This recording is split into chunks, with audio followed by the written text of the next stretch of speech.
Vous êtes, mesdames et messieurs, sur NCA, la nouvelle chaîne africaine disponible sur le bouquet Canal+, Afrique Canal 573 et en France sur Free, Canal 426. Et bienvenue dans Frontal, votre rendez-vous qui vous plonge au cœur de l'actualité politique sur le continent. 4 avril 2026. Les deux chambres du Parlement camerounais réunies en congrès adoptent une loi portant révision de la constitution camerounaise et qui instaure le poste de vice-président de la République. Un vice-président qui devient le successeur constitutionnel du chef de l'État, un suppléant chargé automatiquement de terminer le mandat du président de la République en cas de décès, de démission ou d'empêchement définitif. Mais la révision constitutionnelle passe mal au sein de l'opposition camerounaise, tout comme au sein des organisations de la société civile. L'opposant Maurice Kamto parle de naufrage constitutionnel et politique quand Hilaire Kamga, un leader d'une plateforme de la société civile camerounaise, parle de manœuvre pour la perpétuation du pouvoir RDPC. Analyse et décryptage de cette actualité camerounaise dans cette émission où j'ai le plaisir de recevoir 3 Camerounais, Éric Emery, Paul-Éric Emery. Vous êtes grand communicant de la section France du RDPC, le parti au pouvoir au Cameroun. Vous ne comprenez pas pourquoi une réforme constitutionnelle comme il y en a dans tous les pays du monde suscite autant de tollé. Vous dénoncez ce que vous appelez un procès détention, mais on en parle au cours de cette émission. Merci Paul-Éric Emery d'avoir accepté notre invitation. C'est moi qui vous remercie pour cette invitation, Richard. Merci. Claude, Wilfried Ekanga, vous êtes analyste politique. Merci d'avoir accepté notre invitation pour décrypter cette actualité politique dans votre pays, le Cameroun. Vous pensez, en ce qui vous concerne, que cette réforme constitutionnelle qui vient d'être opérée dans votre pays, le Cameroun, consacre une sorte de recul démocratique, mais on en parle au cours de cette émission. Merci. Merci à vous, merci de l'invitation, c'est avec plaisir. Olivier Ngo, vous êtes le responsable de la section MRC Île-de-France. MRC, le mouvement de l'opposant camerounais Maurice Kamto. Merci à vous également d'avoir accepté notre invitation pour évoquer cette réforme constitutionnelle qui, je l'imagine, vous enrage. C'est moi qui vous remercie pour l'invitation, on en parle. Merci. Nous l'avons dit, l'opposition camerounaise est frontalement contre la nouvelle réforme constitutionnelle. Des manifestations sont d'ailleurs déjà prévues, mais avant d'en parler, écoutons ce que dit l'opposant camerounais Maurice Kamto de cette réforme adoptée le 4 avril 2026. Le président de la République en fonction introduit un projet de loi portant révision de la Constitution qui prévoit la création d'un poste de vice-président de la République. Celui-ci ne sera pas élu, mais nommé par lui, quand il le voudra bien.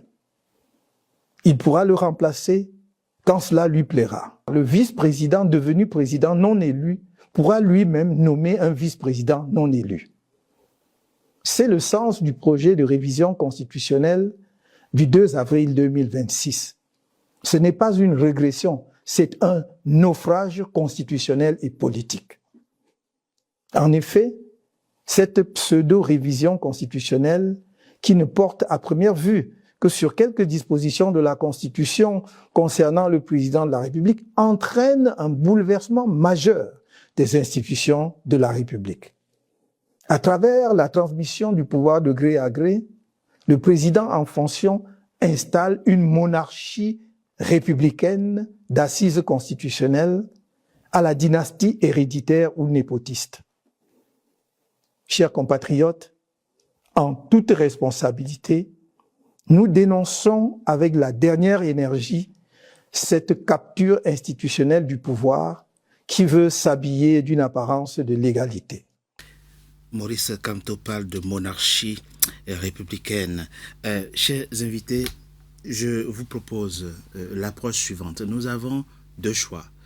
Commencer cette émission avec des préjugés et un procès détention, comme on le voit sur les réseaux sociaux, ou poser de façon objective et analytique le débat sur la table Pourquoi une telle révision? Qu'est-ce que ça apporte de positif pour le Cameroun et les Camerounais? Je pense que la deuxième approche est la meilleure. On pourra constater à la fin de l'émission que c'est fait pour les intérêts d'un individu ou d'un clan, mais au moins on aura mené de façon objective la réflexion. Paul et Eric Emery, je commence par vous. Normalement, la Constitution modifiée il y a quelques jours prévoyait déjà la question de la vacance du pouvoir et de la succession en cas de vacance de pouvoir. Le président du Sénat était le dauphin constitutionnel en cas de vacance de pouvoir. Donc il n'y avait pas de vide juridique. Qu'est-ce qui explique et d'où vient l'idée, à quel besoin répond l'idée qu'il faille instaurer un vice-président nommé par le président de la République pour continuer son mandat? Bien. Donc, merci de me poser cette question. Donc, j'en suis heureux et je vais vous donner une grille de lecture de ce qui se passe. Dans cette modification de la Constitution, si nous tous nous avons bien lu ce qui a été écrit, oui. Ce qui est dit, c'est que le président de la République peut être assisté par un vice-président. Oui. Il faut insister sur ce mot « peut ». Oui. Ça ne veut pas dire que c'est obligatoire. Ça veut pas dire que c'est obligatoire. Mais avant d'aller plus loin dans l'analyse, vous avez parlé des deux chambres réunies en congrès. Bon, au demeurant, il y a eu 233 électeurs pour cette modification de la Constitution. Il apparaît que sur les 233, seuls 16 étaient contre. Oui. La modification de cette... 218 ont voté. Oui. Non, il faut qu'on soit récemment... Oui, on est d'accord. Donc, avec ce que je suis en train de dire, tout le monde comprendra que c'est une modification qui est consensuelle, puisque le RDPC, lui tout seul, ne fait pas la totalité de ces 233. Ça ne vous a pas échappé. Ça ne vous a pas échappé, je l'espère. J'espère du moins. Mais ça ne répond pas à ma question. Mais je réponds à votre question, parce que déjà... Vous nous expliquez... Au niveau, cette constitution prévoyait effectivement qu'en cas de vacance du pouvoir, le président du Sénat pouvait prendre la suite et organiser les élections en 120 jours. C'est bien ça. Oui. Mais cette disposition n'a pas été retirée. Elle est toujours là dans la Constitution, que je sache. Tout ce qu'on a fait, c'est qu'on a ajouté un étage supplémentaire qui n'est pas venu remettre en cause l'ordre existant. Loin de là, loin s'en faut. Est-ce qu'on est au moins d'accord sur le constat? Ah, mais... Non, bon. pas du tout. Moi, je pense que c'est aussi simple que ça. Pas du tout, cher monsieur. Alors, Olivier, allez rapidement. Déjà, oui. Cher Richard... Est-ce que ce que j'ai dit est faux? Évidemment que c'est faux. Évidemment que c'est faux. Allez-y, donc. Alors, cher Richard, vous avez demandé qu'on soit factuel. Factuel, objectif. Alors, factuel, la situation du président du Sénat, qui a été remplacé d'ailleurs récemment aujourd'hui, elle est complètement altérée. Dans la mesure où, dès lors que le vice-président est effectivement nommé, il prend de fait toutes les fonctions du président en exercice, à partir du moment où la vacance est constatée. Donc lui n'a pas l'obligation constitutionnelle d'organiser des élections. Donc ce qui veut dire qu'aujourd'hui, le président du Sénat, contrairement à ce que vous dites, aujourd'hui, très clairement, en cas de nomination, et puis de toute façon, ce sera le cas, parce que, autrement dit, pourquoi faire voter une modification constitutionnelle? Il faut quand même se rendre compte du fait que la Constitution, c'est quand même la loi fondamentale. Oui. Il ne s'agit pas d'un texte de réglementation économique qui peut changer au gré de la météo économique. On parle quand même de la loi fondamentale. Donc, dès lors qu'on modifie la loi fondamentale, j'ose espérer que M. Biya a vraiment l'intention de nommer un vice-président. Parce que, sauf si vous voulez me dire qu'il a fait voter cette loi constitutionnelle en considérant que c'était finalement pas obligé de nommer un vice-président. Ce serait... nous ne sommes pas là pour faire des conjectures. Ce n'est pas une conjecture, je vous le dis. La Constitution, c'est dans l'article 5. Vous êtes d'accord, tout au moins. Peut nommer un vice-président. Oui. Et moi, mais je vous pose la question, cher dès l'entame, je vous pose la question, s'il vous plaît. Je vous pose la question. Vous permettez que je pose la question? Oui, parce que vous faites des analyses parcellaires. C'est pour ça que je suis obligé de revenir vers vous. C'est pas une analyse parcellaire. Oui, vous avez vu un bout de l'analyse, vous n'avez pas vu la... Alors, votre question, c'est laquelle? La question est la suivante. Quel est l'intérêt d'engager une modification constitutionnelle quand on n'est pas sûr de sa finalité. Parce que ce que vous semblez dire, c'est que c'est pas obligé qu'il nomme le vice-président. C'est marqué, le noir sur blanc, c'est pas moi. C'est vrai. Peut-être qu'on dit pas la même chose. Bon, mais maintenant, la question c'est, on n'avait pas de problème. Non, jusqu'à là, je pense que monsieur a fait une analyse qui reste parcellaire. Parce que le président du Sénat est toujours un successeur constitutionnel. Mais dès lors que... Si le vice-président n'est pas là, qui prend la suite? Parce que vous n'avez pas vu ce cas.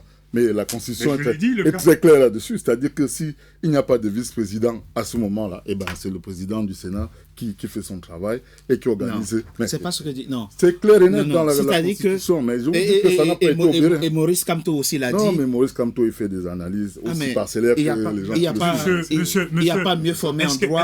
Non, c'est pas Maurice Kamto. C'est une question, s'il vous plaît, c'est juste une question de logique. D'accord. Bon, et moi je vais être simple. Est-ce que dans cette Constitution qu'on est en train de manipuler aujourd'hui, il est écrit que le président du Sénat n'a plus de rôle à jouer en cas de... Non, ce qui est dit plutôt, ce qu'on a bien compris, c'est que le vice-président et Maurice Kamto... Avant d'arriver sur le vice-président, jusqu'à présent, avant l'arrivée de ce vice-président, qui vient consolider les institutions. Oui. Ça, cet aspect, vous ne l'avez pas vu. On est en train de faire un travail de consolidation. Mais ce que je suis en train de vous dire, ça ne remet nullement en cause le rôle du président du Sénat. C'est constitué dans... mais ça implique... Ça n'implique rien. D'accord, on va avancer. On va avancer dans cette... On ne peut pas faire des analyses... Dans cette émission, Claude Wilfried Kanga, vous êtes politologue, analyste politique. Voici ce que dit votre collègue Mathias Eric Onangini, politologue camerounais connu. Oui, les politologues, vous êtes collègues.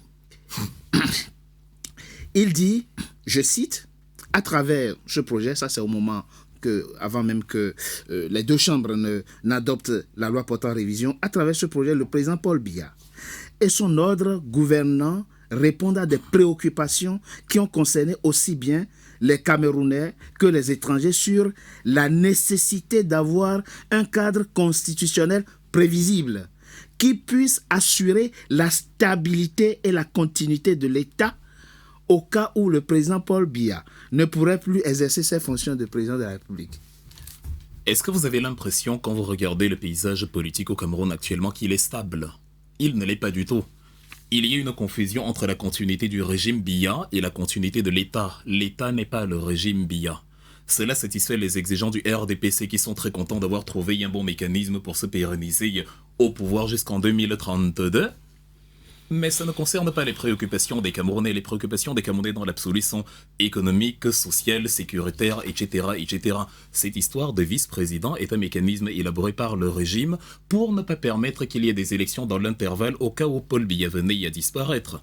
Parce que, évidemment, ça fragilise la machine RDPC, puisque même entre eux, il n'y a pas d'harmonie. C'est Paul Biya qui tient les cordons de la bourse et, évidemment, le château de cartes pourrait s'effondrer en cas de disparition de Paul Biya, et dont on essaie de s'assurer une sorte de passerelle jusqu'en 2032, histoire de rétablir une sorte d'équilibre pour que, en 2032, on ait retrouvé l'assise qui nous permet de mieux maintenir le système en fonction. Monsieur Emery a parlé du consensus au sein du Parlement. Ceux qui ne sont pas Camerounais vont tomber dedans. Pourquoi? Nous qui sommes Camerounais, nous connaissons les conditions dans lesquelles les parlementaires... Ne m'interrompez pas, monsieur Emery, je vous ai écouté démocratiquement. Oui. On va s'écouter démocratiquement. Oui, le Parlement, les députés, les sénateurs, c'est le Congrès. Ça s'appelle un congrès. Non, monsieur Emery, c'est le journaliste qui organise l'émission qui distribue les temps de parole. La vérité ne peut pas être occultée, elle sera dite. Nous étions au Cameroun lorsqu'on organisait cette histoire d'élection de proximité.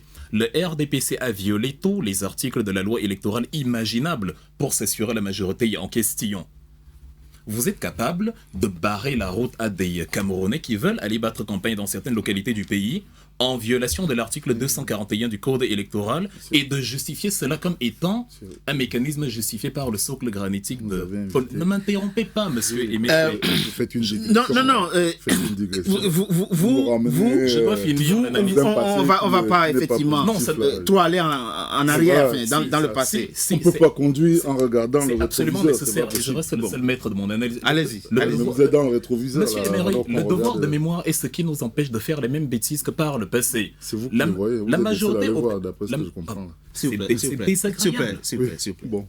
Allez-y rapidement. Oui, et c'est ça le Cameroun, en fait, version Paul Biya. Cette incapacité, justement, à écouter les opinions contraires qui fait que lorsqu'il faut battre campagne pour contrer la majorité au Parlement, vous êtes muselé et à la fin, ils se targuent d'avoir la majorité parlementaire. Ça fonctionne chez ceux qui ne sont pas camerounais. Merci. Mais ceux qui le sont, ça ne marche pas.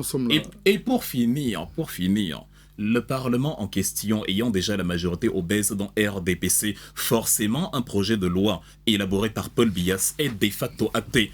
Pour les autres, les manigances et les arrangements qui se sont faits en coulisses, en mode chambre d'enregistrement ne concernent pas.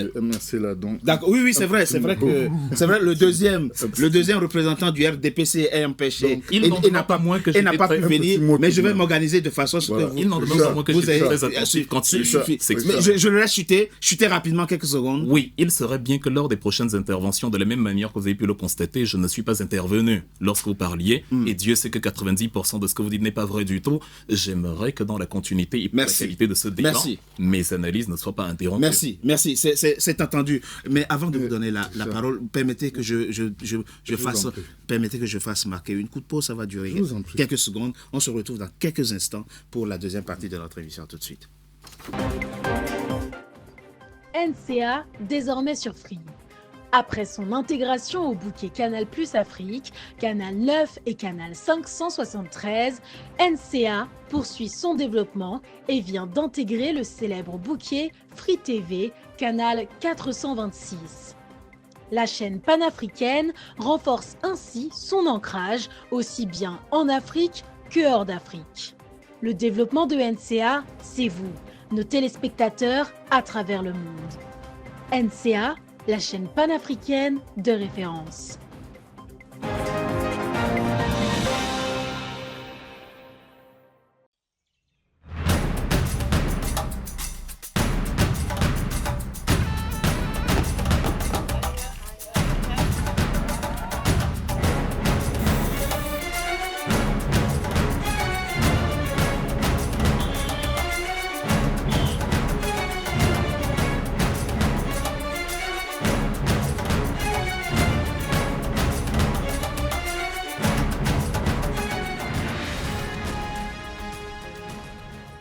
NCA, la nouvelle chaîne africaine. NCA, the New African Channel.